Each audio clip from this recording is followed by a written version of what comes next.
I have no idea. I have no idea.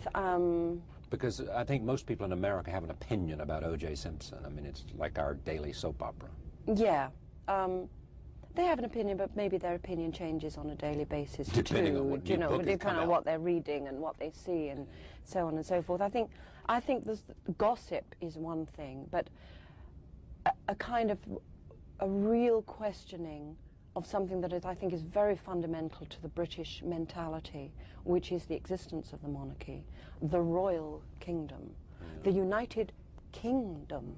It's a kingdom, you know, and that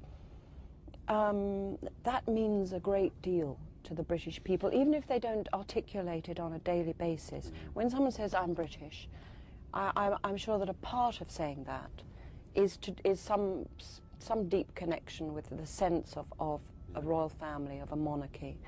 And I think now that that is finally being questioned, undermined, I think it's more that, do you know what I mean, rather than the superficial sense of gossip about who did what and whose side you're on. You live in both places, yes?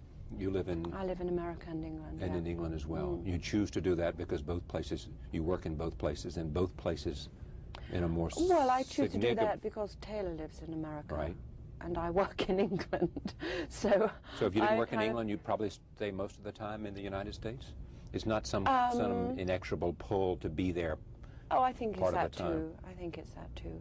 I'm pulled to both places, and I always have been. When I was a very small girl, I used to lie in bed in my little bed in this very suburban part of dormitory town in London, outside London, most unglamorous place in the whole of England, really. And I used to sit there, and I could see the stars, and there was a particular little configuration of stars that to me made an A, a huge A in the sky, and to me that said America.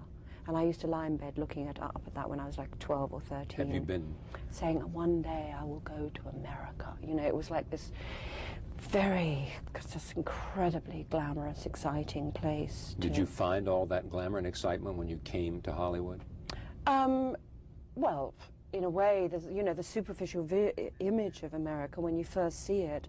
I mean, I actually first saw America in that sense, not in Los Angeles at all, but where the hell was I? Well, I guess in Hawaii when I was on my way to Australia, but later on, really, I think probably in New York. But when you first land in America and you look out the aeroplane, and there are these guys with shades on and guns and sort of sweat, you know, and my God, it looks, you know, it fulfills all your expectations immediately. Just that imagery is. Everybody wants me to talk about Prime Suspect. You're now prepared to make Prime Suspect 3, yes? 3.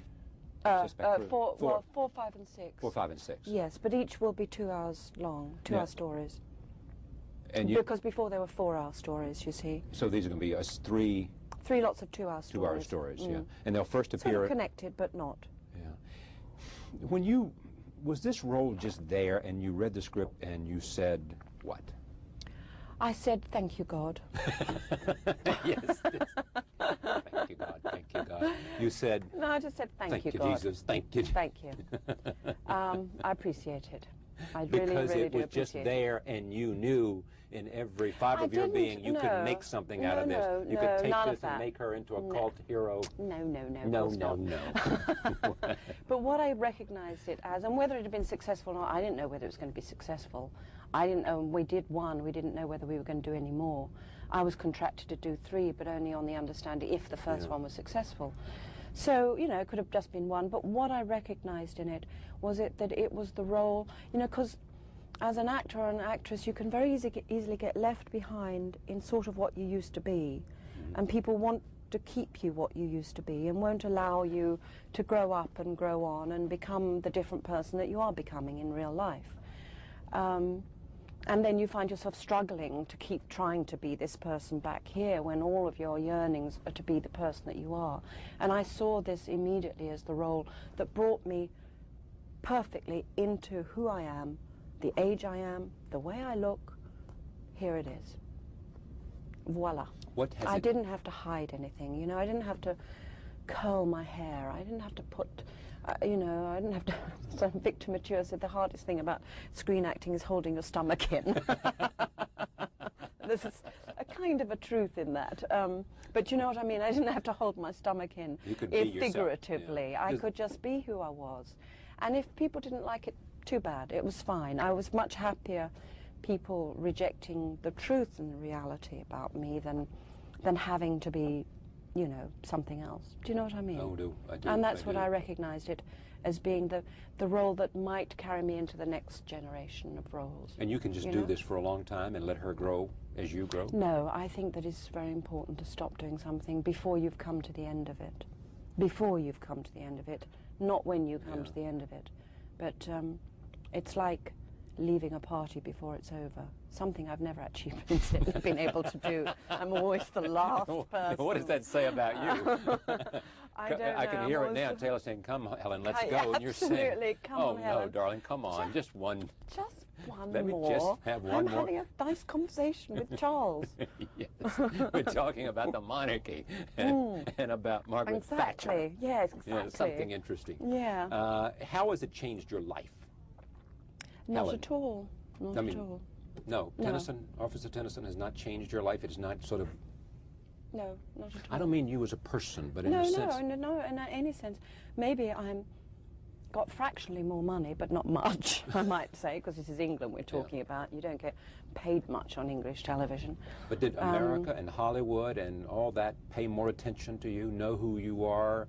You know, I mean, they knew you as a very good actress. Anyway. Yes, I know. I'm not putting yeah, but they knew me for sort of funky things like, you know, the cook, the thief. Yeah. I haven't seen that film, but everybody says, as we were coming over here to the studio, someone said, "You haven't seen that. You've got to know." What is it about that film that makes everybody... Oh, I think it all takes place in a restaurant, and that's why people in New York in particular love it, because it's like, it's all about food and eating and restaurants. And it was funny, when it first came out in New York, I was here for the opening, and I just became, any restaurant I went into, I was just welcomed with open arms. The waiters wouldn't let me pay, you know, because of that film. They identified with it, because it all takes place in the kitchen and the restaurant of a restaurant. But other films have taken place in restaurants and kitchens. What's magical about this? Well, I don't know whether it's magical. A lot of people don't think it is magical at all. They think it's absolutely disgusting. But you don't, obviously. It was very visually powerful, very, very visually powerful, and a strange, powerful experience, the film, no doubt.